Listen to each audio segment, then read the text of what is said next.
I pride myself in being able to endure suffering. I have a very high tolerance for pain. I can take on some very difficult burdens and I'm able to carry on just fine. But when my kids are going through suffering, I pretty much crumble. And it happened some time ago, not just one, not just two, but all three of my kids were hospitalized due to dengue. You know, at one point, they were all in the hospital all at the same time. It was very difficult for me to take. To see all of my kids suffer all at the same time, I felt so helpless.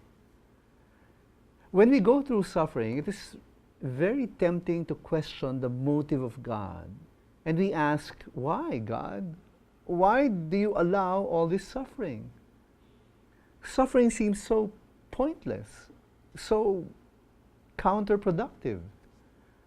When we go through suffering, it seems that God is being mean and simply wants to frustrate our well-laid plans.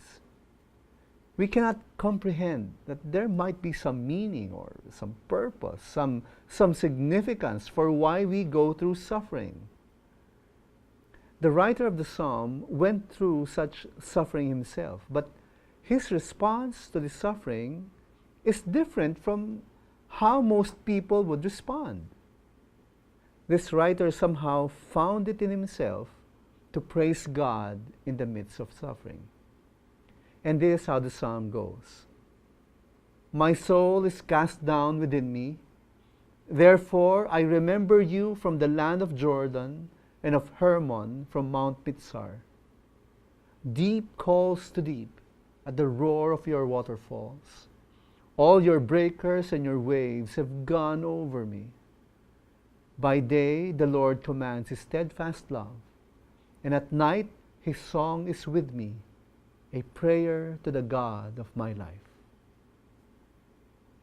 God had allowed the writer of this psalm to fall into a difficult situation that involved so much suffering, that brought his soul to be cast down within himself. He is drawn into a deep part of himself, and he feels as though he is overwhelmed by his suffering, as waterfalls pound on someone. But his response is a thirst for God, a desire to worship, to sing, and pray to the God of his life.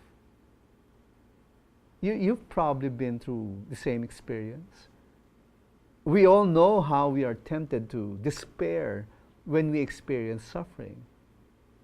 And yes, this psalm challenges us to find a path to emerge out of despair and worship God even in the midst of suffering. Perhaps God allows these sufferings to develop a deeper desire for Him. Perhaps He wants us to develop our character, shaped to be more like Christ as we are refined by the fires of suffering. Perhaps He wants us to let go of our personal dreams and desires for pleasure and comfort in exchange for a more meaningful and more significant goal of a life lived for Him. His plans for us are definitely so much better than our own plans for ourselves. Perhaps going through suffering helps us to discover that and better appreciate it. As we discover the significance of a deeper relationship with God in the midst of suffering, always keep in mind, faith matters too.